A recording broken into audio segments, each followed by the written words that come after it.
Assalamualaikum warahmatullahi wabarakatuh. Salam sejahtera untuk kita semua, sahabat desa banget yang berbahagia. Kita sedang disuguhkan dengan sebuah realitas di mana terdapat laporan korupsi yang dilaporkan oleh seorang perangkat desa, tepatnya Kaur Keuangan di Desa Cemutu, Kabupaten Cirebon, yang berujung Kaur Keuangan tersebut menjadi tersangka. Banyak kalangan dari berbagai praktisi mempertanyakan status tersangka Nur Hayati sebagai Kaur Keuangan tersebut yang telah melaporkan dugaan kasus korupsi yang ada di desanya. Saya tidak ingin mengulas pada aspek hukum dijeratnya Nur Hayati menjadi tersangka, tetapi saya ingin lebih menyampaikan kepada sahabat desa banget terkait dengan tugas pokok dan fungsi Kaur Keuangan berdasarkan Peraturan Menteri Dalam Negeri Nomor 20 Tahun 2018, di mana dalam sangkaan yang dijerat kepada Nur Hayati ini sebagai Kaur Keuangan oleh Polres setempat, diantaranya karena berkaitan dengan implementasi pasal 66 Peraturan Menteri Dalam Negeri Nomor 20 Tahun 2018. Lantas apa tugas pokok dan fungsi bendahara desa dalam proses pengelolaan keuangan yang ada di desa? Baik, kita akan bahas bersama terkait dengan tugas pokok dan fungsi Kaur Keuangan Desa berdasarkan Peraturan Menteri Dalam Negeri Nomor 20 Tahun 2018 tentang pengelolaan keuangan desa. Pertama-tama saya ingin menyampaikan bahwa pada pasal 3 Peraturan Menteri Dalam Negeri disebutkan Kepala Desa adalah pemegang kekuasaan pengelolaan keuangan desa yang mewakili pemerintah desa dalam kepemilikan kekayaan milik desa yang dipisahkan. Dalam melaksanakan kekuasaan pengelolaan keuangan desa, Kepala Desa menguasakan sebagian kekuasaannya kepada perangkat desa sebagai PPKD. Artinya memang tanggung jawab yang diberikan oleh pemerintah atas kepemimpinan kepala desa di desanya dalam hal pengelolaan keuangan desa, memegang kekuasaan pengelolaan keuangan desa adalah kepala desa.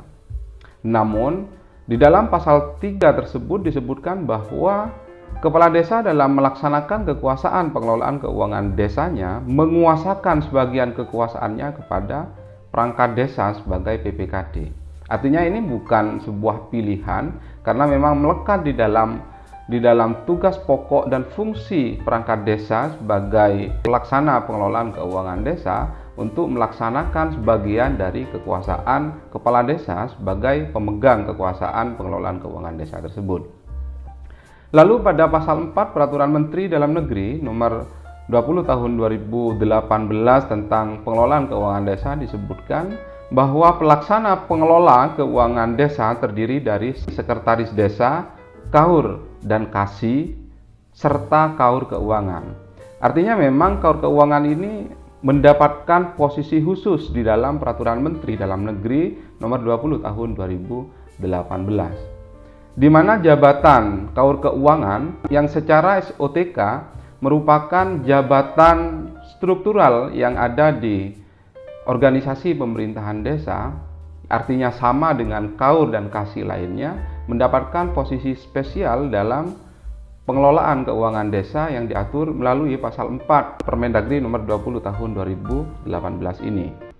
Selanjutnya pada pasal 8 dijelaskan lebih lanjut Kaur Keuangan melaksanakan fungsi kebendaharaan dengan tugas menyusun RAK desa dan melakukan penatausahaan yang meliputi menerima, menyimpan, menyetor, membayar, menata usahakan dan mempertanggungjawabkan penerimaan pendapatan desa dan pengeluaran dalam rangka pelaksanaan APB desa. Kaur Keuangan ini nantinya akan berfungsi sebagai administratur keuangan yang ada di desa atau menjalankan fungsi kebendaharaan yang ada di desa. Oleh karenanya pada pasal 43 disebutkan pelaksanaan pengelolaan keuangan desa merupakan penerimaan dan pengeluaran desa yang dilaksanakan melalui rekening kas desa pada bank yang ditunjuk oleh bupati. Rekening kas desa yang dibuat oleh pemerintah desa dengan spesimen dan tanda tangan kepala desa dan Kaur Keuangan.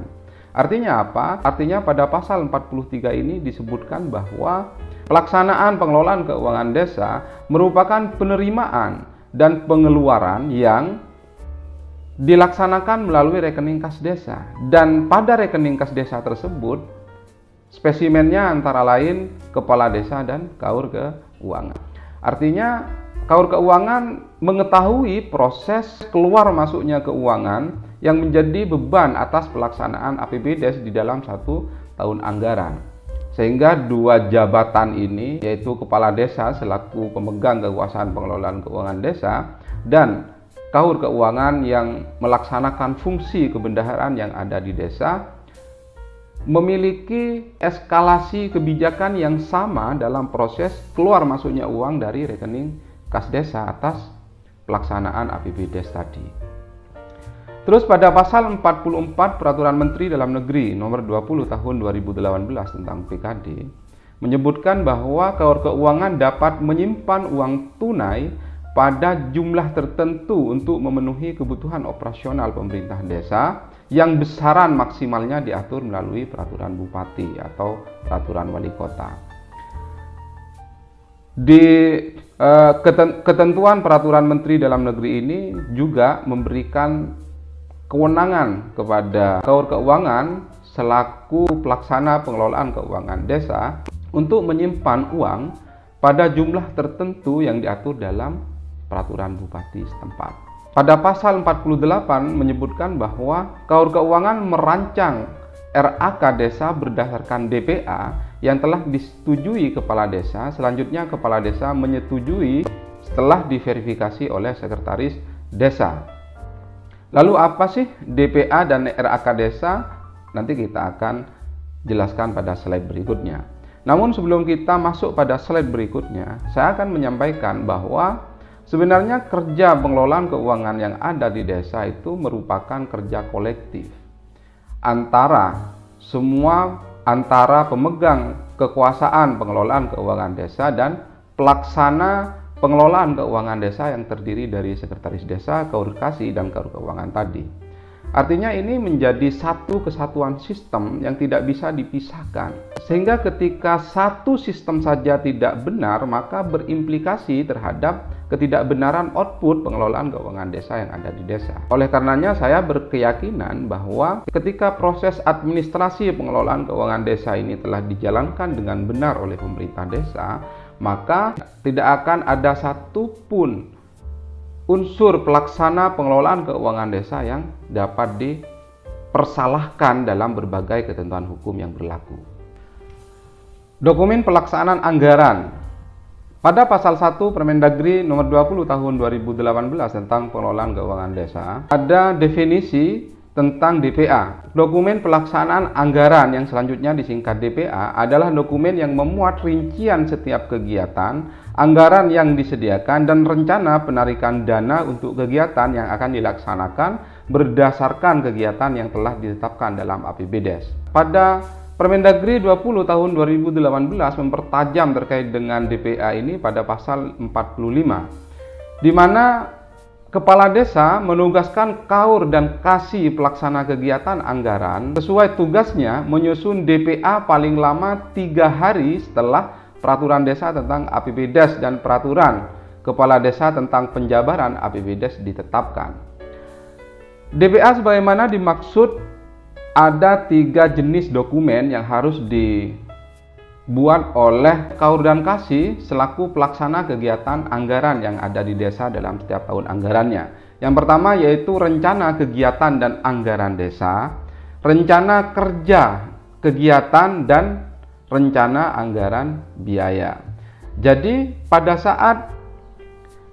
saat dokumen anggaran ini ditetapkan oleh kepala desa setelah diverifikasi oleh sekretaris desa, maka DPA atau dokumen pelaksanaan anggaran ini akan menjadi dasar pelaksanaan pada kegiatan yang akan dilaksanakan pada tahun anggaran berjalan. Dari DPA tadi, baru kemudian bendahara menyusun rencana anggaran kas desa, di mana pada pasal 49 Peraturan Menteri Dalam Negeri nomor 20 tahun 2018 tentang pengelolaan keuangan desa disebutkan bahwa RAK desa memuat arus kas masuk dan arus kas keluar yang digunakan untuk mengatur penarikan dana dari rekening kas desa untuk mendanai pengeluaran berdasarkan DPA yang telah disahkan oleh kepala desa. Artinya KAUR keuangan tugasnya hanya mencatat rencana anggaran kas desa dalam 1 tahun anggaran berdasarkan DPA tadi yang telah ditetapkan oleh kepala desa. Pada pasal 51 disebutkan arus kas keluar memuat semua pengeluaran belanja atas beban APBDes. Setiap pengeluaran didukung dengan bukti yang lengkap dan sah. Bukti tersebut melalui persetujuan kepala desa dan kepala desa bertanggung jawab atas kebenaran material yang timbul dari penggunaan bukti dimaksud. KAUR dan KASI sebagai pelaksana kegiatan anggaran bertanggung jawab terhadap tindakan pengeluaran. Pelaksana kegiatan anggaran tersebut menggunakan buku pembantu kegiatan untuk mencatat semua pengeluaran anggaran kegiatan sesuai dengan bidang tugasnya. Oleh karena itu tentunya ada proses pada dinamika pengelolaan keuangan desa di mana semua struktur organisasi perangkat desa yang masuk di dalam pelaksana pengelolaan keuangan desa tadi memiliki tanggung jawab yang eskalasinya sesuai dengan jabatan masing-masing. Nah, setelah itu saya ingin menyampaikan alur sederhana pengelolaan keuangan desa, di mana sesungguhnya pada alur sederhana pengelolaan keuangan desa ini semua pelaksana kegiatan anggaran yang ada di desa atau pelaksana pengelolaan keuangan desa atau PPKD tadi memiliki fungsi dan perannya masing-masing, di mana pada saat APBDes ditetapkan, kepala desa memerintahkan KAUR dan KASI tadi untuk menyusun DPA. Kemudian Kades menetapkan DPA tersebut setelah diverifikasi oleh Sekdes. Artinya apa? Fungsi filtrasi yang ada di desa ada di sekretaris desa. Oleh karena itu sesungguhnya yang terberat di sini adalah sekretaris desa, di mana setiap rencana kegiatan yang dibuat oleh KAUR dan KASI sebelum masuk ke meja kepala desa untuk ditetapkan terlebih dahulu harus diverifikasi oleh sekretaris desa. Lalu setelah ditetapkan oleh kepala desa, karena telah diverifikasi oleh sekretaris desa, kemudian bendahara desa atau KAUR keuangan ini membuat rencana anggaran kas. Rencana anggaran kas tersebut mendasari DPA yang telah ditetapkan oleh kepala desa tadi. Setelah rencana anggaran kas dilaksanakan, baru kita memasuki awal pelaksanaan kegiatan pembangunan, di mana KAUR dan KASI selaku PKA, pelaksana kegiatan anggaran, akan membuat surat permintaan pembayaran atau disebut dengan SPP kepada kepala desa melalui sekretaris desa. Pada saat sekretaris desa memverifikasi SPP tersebut dalam hal sudah dianggap benar, maka kemudian akan dilanjutkan kepada kepala desa. Dan kepala desa berpotensi untuk menyetujui SPP yang diajukan oleh pelaksana kegiatan anggaran yang telah diverifikasi oleh Sekdes tadi. Baru setelah itu, kepala desa akan mendisposisi pengajuan SPP yang telah diverifikasi oleh Sekdes tadi kepada bendahara atau KAUR keuangan untuk mencairkan dana dari rekening kas desa sesuai besaran pengajuan SPP yang telah mendapatkan persetujuan dari kepala desa. Kepada siapa seharusnya KAUR keuangan mencairkan dana tersebut? Tentunya kepada pelaksana kegiatan anggaran yang telah membuat SPP tadi. Pada kasus Nur Hayati KAUR keuangan desa, salah satu materi yang diangkat oleh kepolisian setempat karena Nur Hayati tidak mencairkan dana tersebut kepada pelaksana kegiatan, tetapi mencairkan kepada kepala desa. Sehingga sahabat desa dapat mencermati kira-kira missing link-nya ada di mana. Kerja kolektif yang ada di desa harus dibangun dengan baik. Karena dari struktur pengelolaan keuangan desa tadi, di mana kepala desa selaku pemegang kekuasaan pengelolaan keuangan desa, secara yuridis melimpahkan sebagian kewenangannya kepada pelaksana pengelolaan keuangan desa yang terdiri dari sekretaris desa, kahur dan kasih, serta kahur keuangan yang menjalankan fungsi kebendaharaan yang ada di desa. Oleh karena itu secara faktual ini juga akan menjadi edukasi kepada kita semua bahwa sesungguhnya dalam proses pengelolaan keuangan desa ada etape-etape yang harus dilalui oleh pemerintah desa atau oleh pelaksana pengelolaan keuangan yang ada di desa. Saya kira demikian yang dapat kami sampaikan. Akhirul kalam. Assalamualaikum warahmatullahi wabarakatuh.